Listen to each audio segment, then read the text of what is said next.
Hi, Fringies. Seymour here, and I've got a swell deal for you. Knott's is completely transforming their funny farm into the eeriest place you'll ever experience. They'll have bats screeching, witches cackling, skeletons rattling, corpses laughing, and monsters monstering. Yes, I said monsters monstering, plus Satan's log ride. And here's the real spooky special. 6 spooky hours of unlimited use of all attractions for only $4. And that includes me, Fringies. Don't miss Knott's one-of-a-kind Halloween haunt.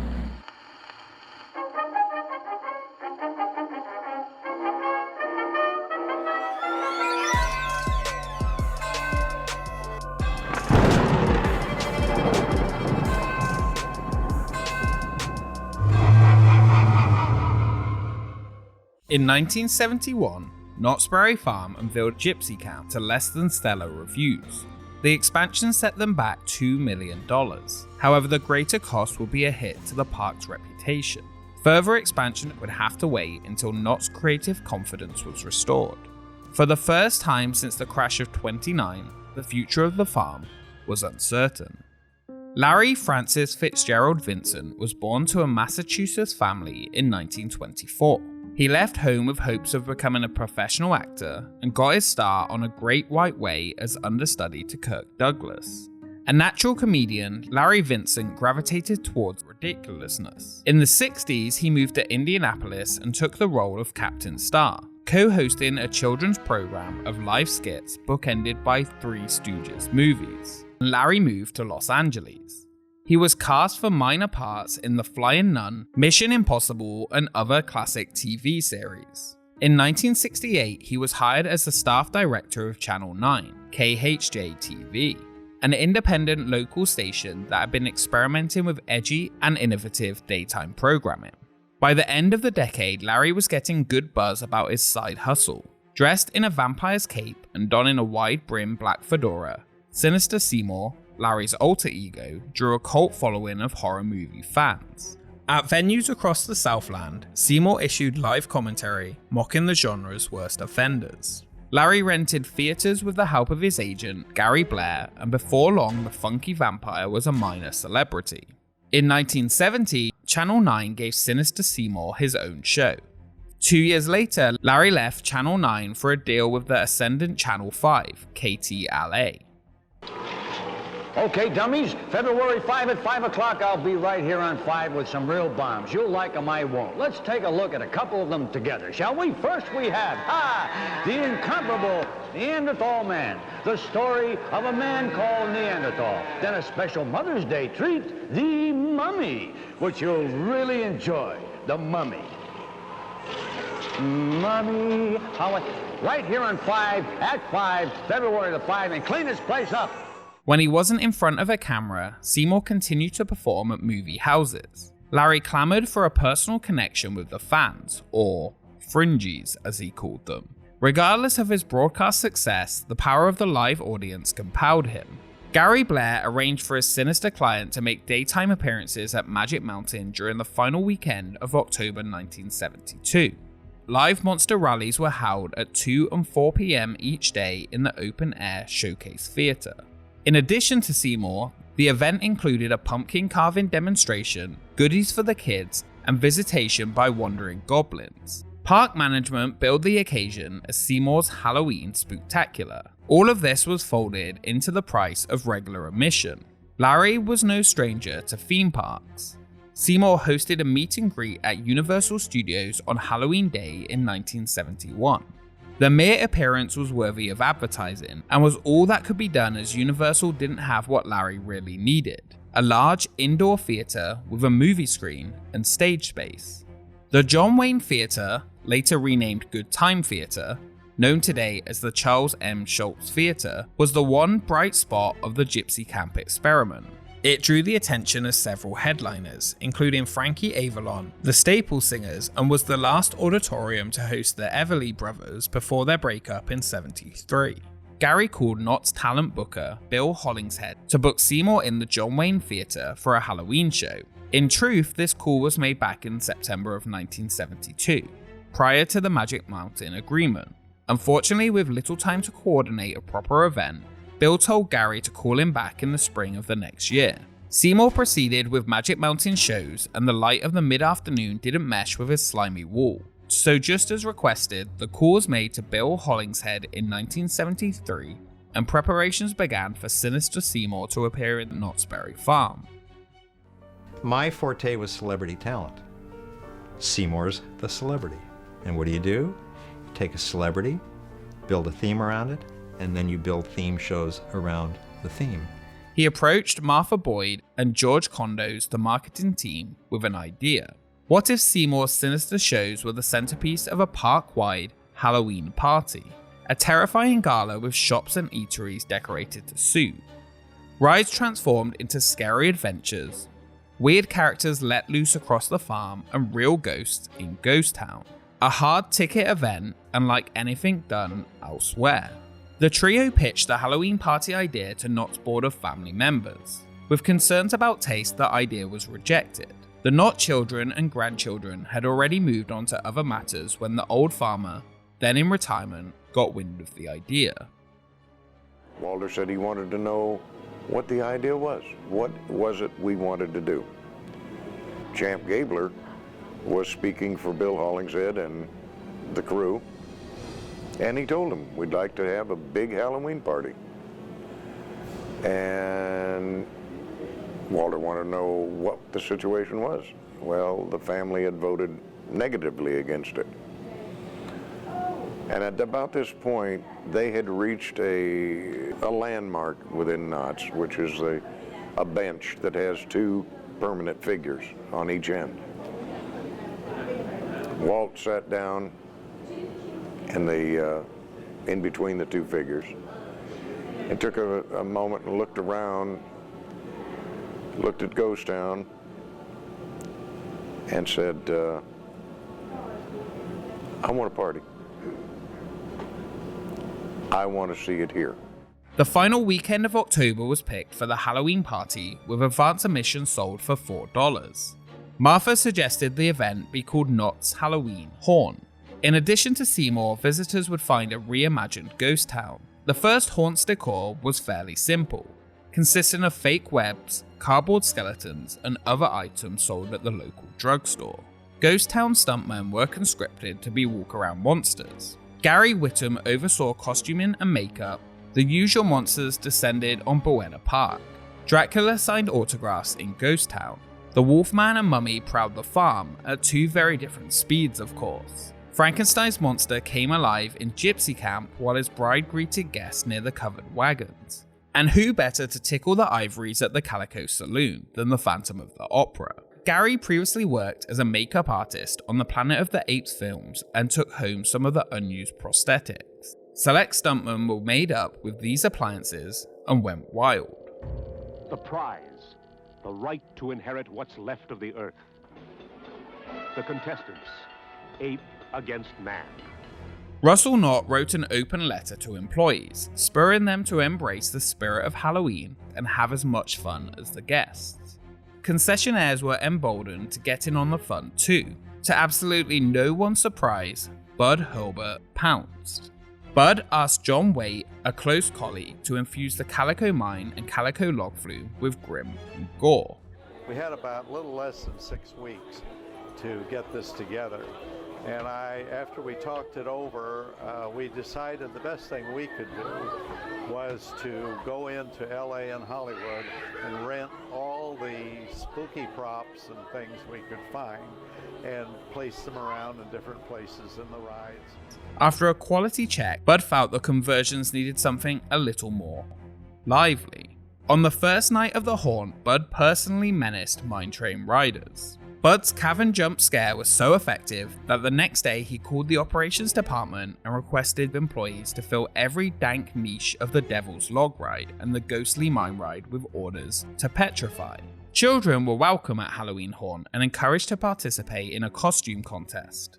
Also, for the family audience, employees dressed up as the monster's characters and held a meet and greet in the livery stables. Skillful arms could take a crack at Dunk the Monster. Hello People played popular tunes at the wagon camp, and the Fiesta Village fireworks lit up the night sky. Seymour parked his notorious monster mobile in Gypsy Camp as a photo op. His VW bus was the creation of George Barris, the designer behind Adam West's Batmobile. Every one of Larry's shows was a packed house. Fans queued for the local TV celebrity in lines longer than those for the log and mine rides. Seymour slayed, and as word got out, the mobs arrived, selling out both Friday and Saturday nights. By offering a special, separate admission, the park lured visitors to the farm with a bona fide guarantee of quality and a new experience. It only took a few weeks to assemble Knott's Halloween Haunt. After 3 nights of unprecedented revelry, the undead dispersed, leaving behind a harvest of profits never thought possible during the slow fall season. They were surprised. They were relieved. They were just getting started. Good evening, Fringies. I'd like to tell you all how glad I am to be back at Knott's Berry Farm for the second time at their Halloween haunt. I'd like to, but it's not my style. The second Halloween haunt was much like the first. Seymour was the headliner alongside Channel 9's new horror host, Mona Lisa. Stage magician Chuck Jones added to the theatre show. Gene returned to transmogrify the Wild West stunt team, and with a full year to prepare, he fashioned bespoke appliances for each crew member. Market Street turned into a kind of circus sideshow, with gags and bits to enchant the crowds en route to the theatre.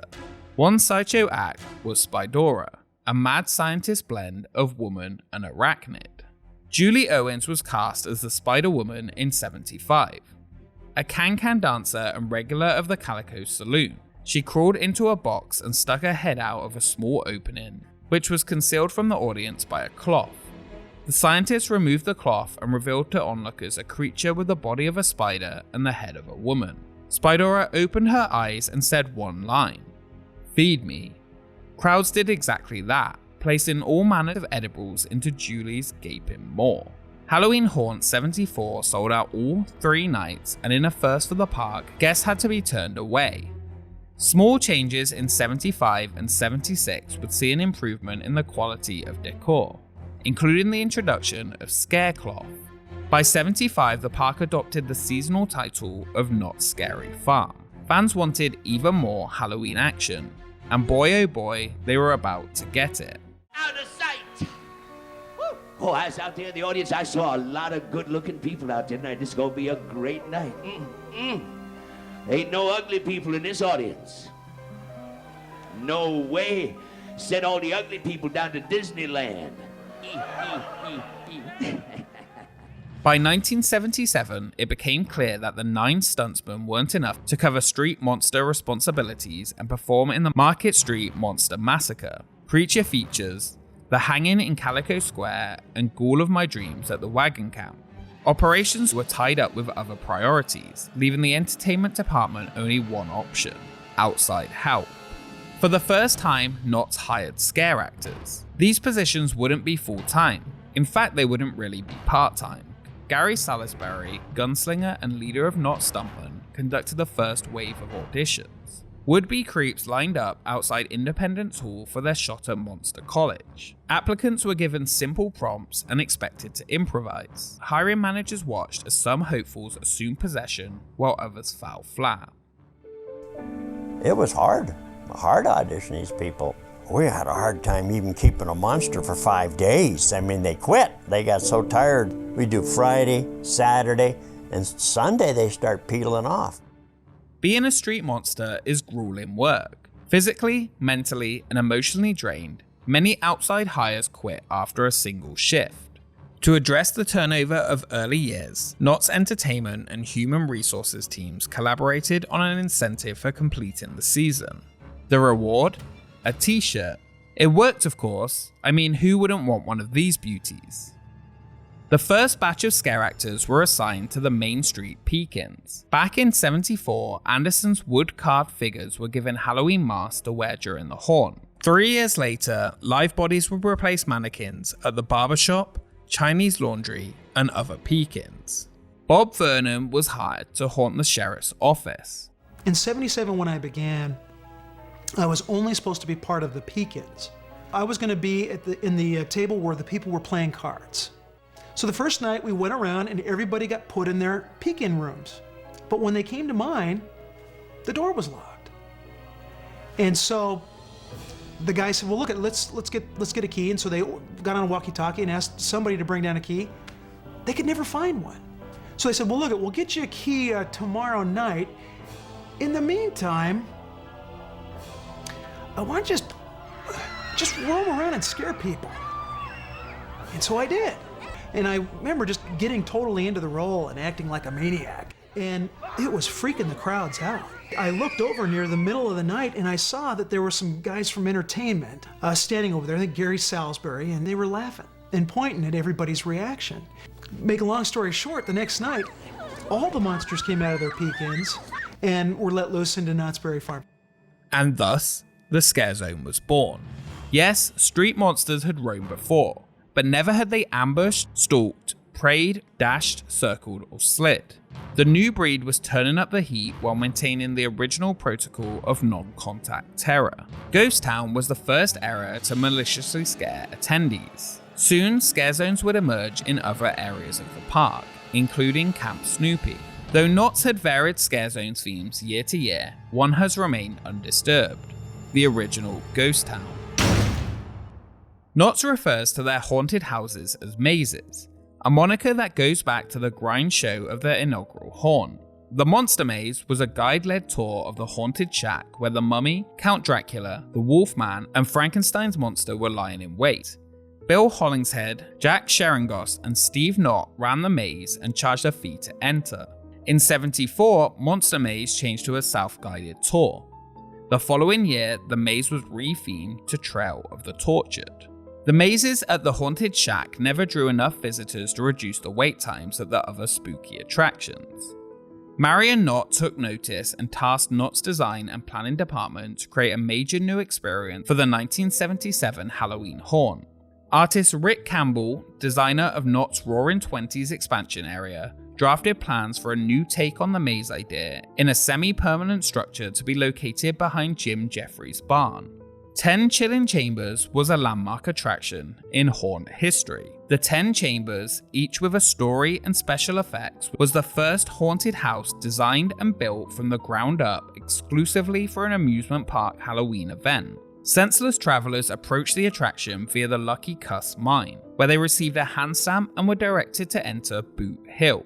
Werewolves barked at frightened visitors crossing the trestle into the maze facade. You have foolishly stumbled into the chilling chambers. Turn back before it is too late. Beyond this, my dank and cobwebbed prison like ghastly minions of terror. The powers of evil and of the night force them here to wait until they can be called forth to spread fear and horror on Hallows Eve. 10 Chilling Chambers included many of the scenes you would expect, like the polka dot room, a blacklight room with skeleton dancers, a room with a pop-out scare, a mirror maze, a carnival funhouse, and a room with a floating head. The maze also had some interesting variations, including a dungeon room and an octagonal theatre featuring sideshow acts of haunts past, including our favourite, Spydora. The final chamber was a corridor of glass walls behind which lurked the watchful stare of untold dread. The hand stamps was a necessary measure to stop guests from double dipping, as the attraction was included in the price of admission. Production value was the highest yet for a Scary Farm attraction, and the chambers were marketed as a major part of the 4th annual Halloween haunt. The pop-up's popularity, like its ingeniousness, was unheard of. The legacy of 10 Chilling Chambers continues with mazes of increasing originality and thrills. Halloween Haunt 1977 ran for 5 nights, 2 more than the first haunt. Advance admission went up by $1.50. Those who had to purchase tickets at the gate paid $6.50, a 37% spike in just 4 years. With the era of Gypsy Camp far behind them, Knott's was brimming with confidence. The future was certain and bright, and all because of the haunt. Most of the year, we're working hard to make sure it's easy for you to have fun at Knott's Berry Farm. But every fall for over 40 years, our focus shifts a little to scaring the heck out of you. Knott's Scary Farm would grow and flourish across the decades that followed. In a way, Halloween Haunt split the farm into 2 different parks, each with its own voice and mission. Theme parks near and far have noticed Knott's success and crafted haunts of their own. An entire industry has emerged to support the now multi-billion-dollar Halloween event economy, and it all started with one man's request to host a picture show at the John Wayne Theater. Larry had come down with cancer. I literally drove to the St. Joseph's Medical Center and picked him up at the hospital and drove him to Knott's Berry Farm the night before the haunts began. Larry's appearances in 1974 would be the final performances of his life. The consummate professional, he hid his condition from the audience while skewering the film du jour in typical Seymour fashion. Larry returned to St. Joseph's Hospital right after the haunt. He passed away the next March. Larry Vincent was 50 years old. Several notable hosts would succeed Seymour, from Wolfman Jack and Weird Al Yankovic to the mistress of the dark herself, Elvira. The revolutionary development of 10 chilling chambers diminished the importance of presenters at the haunt, and mazes have become the main draw. However, if not for Sinister Seymour, mazes, scare zones, scare actors, and even the hard ticket might not be the cornerstones of the haunt industry as we know them today. Had he lived to see it, I bet Larry Vincent would have liked to take credit for the phenomenon started by his appearances at Knott's. He'd like to, but it wasn't his style. Thank you for joining us on this episode of Expedition Theme Park and our first look at Knott's Scary Farm. We've only just scratched the surface, so if there are any tales you'd like to see us cover in particular, please let us know in the comments below. If you enjoyed this video, please give it a like and click subscribe to join the expedition. A special thanks as always to our Patreon community. Follow us on Twitter and Instagram for updates from the parks and information about upcoming expeditions. We will see you next time.